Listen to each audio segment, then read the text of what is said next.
Praise the lord. ఈ దిన జీవవాక్కు. మా ప్రియ పరలోకపు తండ్రి, ఇంతవరకు మమ్మల్ని కాచి కాపాడి సజీవ లెక్కలో నిలబెట్టినందు బట్టి నీకే కృతజ్ఞతాస్తుతులు చెల్లిస్తుంటున్నాం. దేవా, మేమేమై ఉన్నామో కేవలం నీ కృప వలనే ఉంటున్నాం. తండ్రి, నీ వందనములు, స్తోత్రములు. ప్రతిదినం నీ వాక్యం ద్వారా మాతో మాట్లాడుతూ అనేక విషయాలను ప్రభా మాకు బోధిస్తున్నందు బట్టి నీకు స్తోత్రాలు. ప్రతిదినం తండ్రి, మా జీవితంలో మేము ఏ విధంగా నడుచుకోవాలో నీ వాక్యం ద్వారా హెచ్చరిక చేస్తూ మమ్మల్ని సరిచేస్తూ నడిపిస్తున్నందు బట్టి నీకు స్తోత్రములు. తండ్రి, ఇదిగో ఈరోజు కూడా నైనా నీ వాక్యాన్ని మేము ధ్యానించుకోబోతుండగా తండ్రి, మాకు జ్ఞానం దయచేయండి, అర్థం చేసుకునే జ్ఞానం దయచేయండి, నీ ఆత్మ నడిపింపును దయచేయమడుగుచున్నాం.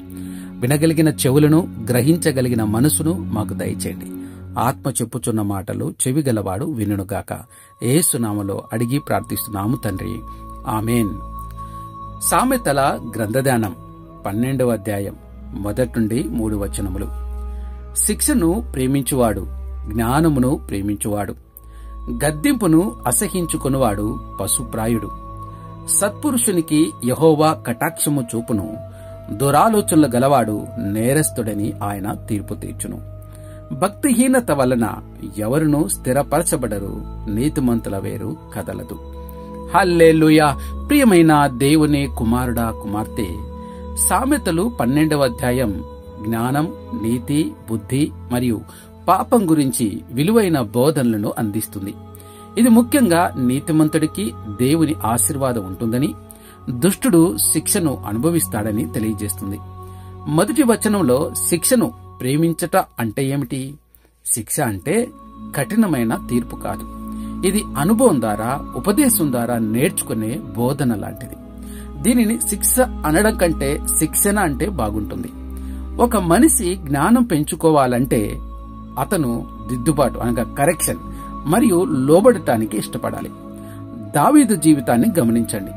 నాతాను ప్రవక్త అతని పాపాన్ని బయట పెట్టినప్పుడు దావీదు తన తప్పును అంగీకరించి దేవుని క్షమాపణ కోరినట్లు సమూయేలు 2వ గ్రంథం 12వ అధ్యాయం 13వ వచనంలో చూడగలం.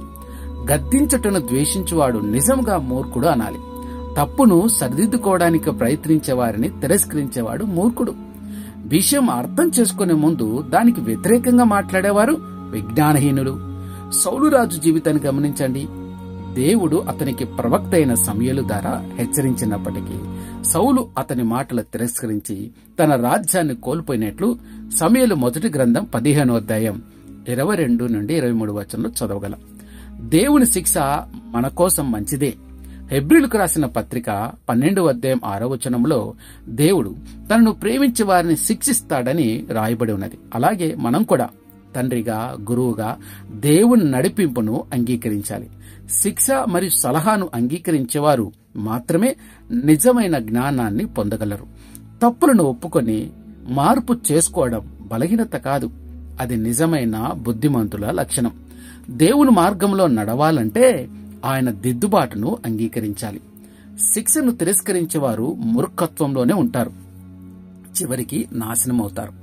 జీవితంలో దేవుని శిక్షను ప్రేమించుదాం, అప్పుడు ఆయన జ్ఞానాన్ని మనకు ప్రసాదిస్తాడు. 2వ వచనంలో దేవుని న్యాయపరమైన స్వభావాన్ని వెల్లడిస్తుంది. దేవుడు న్యాయమును ప్రేమించువాడు కాబట్టి నీతిమంతులను ఆశీర్వదిస్తాడు, కానీ దుష్టులను శిక్షిస్తాడు. దేవుని కృప మంచి పనులు చేసేవారిపై ఉంటుందని, కానీ దురాలోచనలు గలవారు శిక్షించబడతారని చెబుతుంది. ఇది మనకు దేవుని నీతి, న్యాయం, ప్రేమను తెలియజేస్తుంది. దేవుని యందు భయభక్తులు కలిగి ఉన్న యోసేపు దేవుని కృపను పొందుకున్నాడని ఆదికాండం 39వ అధ్యాయం 2-4 వచనములు సెలవిస్తున్నాయి. యోసేపు తన యజమాని ఇంట్లో నమ్మకంగా పనిచేశాడు. అతని నిష్కల్మషతను చూసి దేవుడు అతనికి కృపను అనుగ్రహించాడు. చివరికి అతను ఈజిప్టు ప్రధాని అయ్యాడు. అలాగే ఎస్తేరు గ్రంథం 7వ అధ్యాయం 9-10 వచనాలు గమనిస్తే అక్కడ హామాను దుర్మార్గతతో మొర్దెకైని నాశనం చేయాలనుకున్నట్లు చూస్తాం. కానీ దేవుడు అతన్ని శిక్షించి హామాను తనకు సిద్ధం చేసిన ఊరికే వేయబడ్డాడు. దేవుడు నీతిమంతులను ఆశీర్వదించి దుష్టులను శిక్షిస్తాడు. కాబట్టి మనం మంచితనాన్ని ఎంచుకొని దేవుని కృప పొందేందుకు ప్రయత్నించాలి. ఈ వచనం మనకు నీతి ద్వారా దేవుని కృప పొందే మార్గాన్ని తెలియజేస్తుంది. కాబట్టి మనం మంచిని అనుసరించాలి, దుష్టతను విడనాడాలి. ఎందుకంటే దేవుడు న్యాయమైన వాడు అని నిత్యము జ్ఞాపకం చేసుకోవాలి. ఇక 3వ వచనం మనకు ఒక గొప్ప సత్యాన్ని బోధిస్తుంది. దుష్టులు తమ కీడు కారణంగా స్థిరంగా నిలవలేరు, కానీ నీతిమంతులు దేవుని దయ ద్వారా నిలిచిపోతారు. అయితే దుష్టుడు ఎందుకు స్థిరంగా ఉండలేడు? దుష్టులు అబద్ధాల మీద ఆధారపడతారు, తప్పుడు మార్గాలు అనుసరిస్తారు. వారి ప్రణాళికలు తాత్కాలికంగా విజయవంతమైనట్టు కనిపించవచ్చు, కానీ చివరికి కూలిపోతాయి. ఈ విషయాన్ని మత్తయి సువార్త 7వ అధ్యాయం 26-27 వచనంలో యేసు చెప్పిన ఇసుక పైన ఇండ్లు కట్టిన మనిషి ఉదాహరణ ద్వారా కూడా మనం అర్థం చేసుకోవచ్చు. మరి నీతిమంతుడి వేర్లు ఎలా స్థిరంగా ఉంటాయి? దేవుని సత్యం మీద నిలిచిన వారు శాశ్వతంగా నిలుస్తారు. కీర్తన 1వ అధ్యాయం 3వ వచనం ప్రకారం నీతిమంతుడు నీటి ప్రవాహాల దగ్గర నాటిన వృక్షంలా ఉంటాడు. తగిన కాలమందు ఫలించేవాడుగా ఉంటాడు. వాడబారిన జీవితం ఉంటుంది. ఏబు తన జీవితంలో అన్ని కష్టాలను ఎదుర్కొన్నప్పటికీ తన నమ్మకాన్ని కోల్పోలేదు.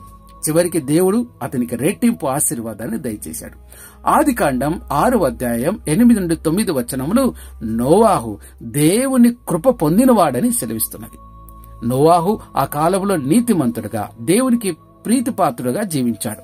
అందరూ దుష్టతలో నడుస్తున్నప్పటికీ అతను దేవునితో నడిచాడు. ఫలితంగా దేవుడు అతనికి కృపను ప్రసాదించి మహాప్రవాహం నుండి అతని కుటుంబాన్ని రక్షించాడు.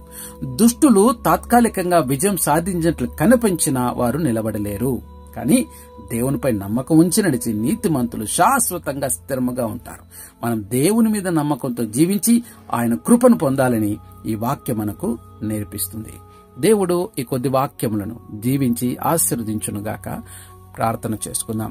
మా ప్రియ పరలోకపు తండ్రి, ఇంతవరకు నీ వాక్యం ద్వారా మాతో మాట్లాడినందు బట్టి నీకు స్తోత్రములు ప్రభా.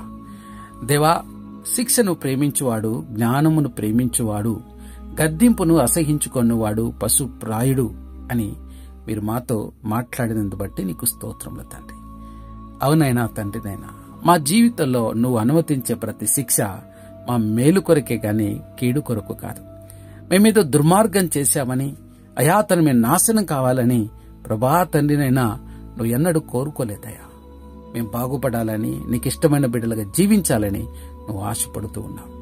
కానీ మా హృదయంలో చెలరేగేటటువంటి అయా తన అనేక రకాల అనుమానాలకు అయా తండ్రినైనా మరి అన్నిటికీ జవాబుగా ఈ దినం మీరు మాట్లాడారు.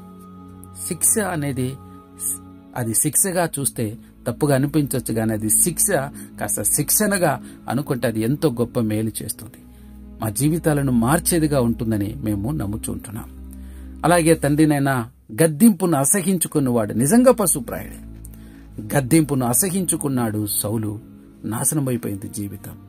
గద్దింపును స్వీకరించాడు దావీదు, జీవితం అద్భుతంగా ఉండింది. తండ్రి నీకు స్తోత్రములు తండ్రి. సత్పురుషునికి యెహోవా కటాక్షము చూపును, దురాలోచనలు గలవాడు నేరస్తుడైన తీర్పు తీర్చునని మాటలు మాట్లాడారు. తండ్రి నీకు స్తోత్రములు తండ్రి. నిజమే ప్రభా తండ్రినైనా, మంచి మార్గంలో నడిచేవాడికి నీ కృప ఎల్లప్పుడూ ఉంటుందయ్యా. నీ యందు విశ్వాసముంచిన వారికి నీ కృప ఉంటుందయ్యా. దేవా నీకు స్తోత్రం. దురాలోచనలు గలవాడు తప్పక శిక్షించబడతాడు, కానీ ఏ ఒక్కరు నశించిపోకూడదనే నువ్వు తండ్రి నేను ఆశపడుతున్నది. కానీ ప్రియకుమారుడు మా ప్రభువైన యేసుక్రీస్తు వారిని కూడా ఈ భూమి మీదకి పంపించావు. దేవా కృప చూపించండి నాయన. భక్తిహీనత వలన ఎవరునూ స్థిరపరచడం నిజమే ప్రభా తండ్రి. నీతిమంతుల వేరు ఎన్నడూ కదిలించబడదు అనడంలో ఏమాత్రం సందేహం లేదు ప్రభా. ఎందుకంటే ప్రభా నీతిమంతుల జీవితంలో నువ్వు ఉంటున్నావు, వారి హృదయాల్లో నువ్వు నివసిస్తున్నావు. కాబట్టి నేను వారికి ఏ కొదవ లేకుండా ఉంటుంది, ఎందుకంటే వారిలో నివసిస్తున్న వాడవు నీవే. తండ్రి నీకు వందనాలు స్తోత్రంలో ప్రభా. నీ కృప వలన తప్ప మరి దేని వలన కాదని మేము నమ్ముచున్నాం. మరి ప్రభా ఎందరైతే ఈ ప్రార్థనలు ఏకీభవిస్తున్నారు వారి జీవితాలలో ఏ సమస్యలు ఉన్నాయో నీకు తెలుసు నాయన. గర్భఫలం, ఉద్వేగం, వివాహాల కొరకు ఎదురు చూస్తున్న బిడ్డలు ఉంటున్నారు. గర్భంతో ఉన్న బిడ్డలకు నార్మల్ డెలివరీలను అనుగ్రహించమని ప్రార్థన చేస్తున్నాం. అయా తండ్రి, చేతబడే చిల్లంకి భారమతి క్రియల నుంచి ప్రతి ఒక్కరిని తప్పించమని అడుగుచున్నాం. మానసిక ఒత్తుల నుంచి విడిపించండి. అప్పులైన కాడుని విరగొట్టండి. నెమ్మదిని దయచేయండి. అలాగే తండ్రి నైనా విరిగి నెల హృదయం లక్ష్య పెట్టువాడా నీకు వందనములు స్తోత్రములు ప్రభా. అంతేకాకుండా ప్రభా ఉన్న ప్రతి బిడ్డలను అయా మీరు జ్ఞాపకం చేసుకోండి. తమ ప్రార్థన అవసరతలు కామెంట్ రూపంలో తెలియజేస్తున్నారయ్యా, జ్ఞాపకం చేసుకోండి. అయా తండ్రినైనా దయ్యముల చేత, దురాత్మల చేత పీడింపును తను విడిపించండి. వ్యసనముల కారణంగా పాపంలో పడిపోయిన వారిని విడిపించమని అడుగుచున్నాం తండ్రి. దేవా కోత విస్తారంగా ఉంది, పనివారి కొద్ది మంది ఉంటుండగా నిజమైన పనివారినితో ప్రార్థన సహాయం చేయండి నాయన. అలాగే ప్రభా మా దేశంను జ్ఞాపకం చేసుకుని దేశ నాయకులు జ్ఞాపకం చక్కని పరిపాలన చెప్పుల జ్ఞానంతో నింపమని అడుగుచున్నాం తండ్రి. నీకు వందనాలు, స్తోత్రములు తండ్రి. కృప చూపండి, సహాయం చేయమని అడుగుచున్నాం తండ్రి. అలాగే ప్రభా తండ్రి జన్మదినాలు, వివాహ దినాలు జరుపుకుంటున్న బిడ్డలకు జీవితాల్లో మీరిచ్చిన నూతన దయాక్రీటాలను బట్టి నీకు స్తోత్రములు ప్రభా. అలాగే ప్రభా తండ్రి నీకు వందనాలు, స్తోత్రములు ప్రభా. కృప చూపండి, సహాయం చేసి నడిపించమని అడుగుతున్నాం. కోత విస్తారంగా ఉంది, పనివారి కొద్ది మందిగా ఉంటుండగా నిజమైన పనివారిని ప్రార్థన చేస్తున్నాం, సహాయం చేయండి. సమస్త స్తుతి మహిమ ఘనత నీకే చెల్లిస్తూ ఇన్నప్పుడు మాపుడు రక్షణ యేసుక్రీస్తుని అడిగి ప్రార్థిస్తున్నాం. ఆమేన్, ఆమేన్, ఆమేన్.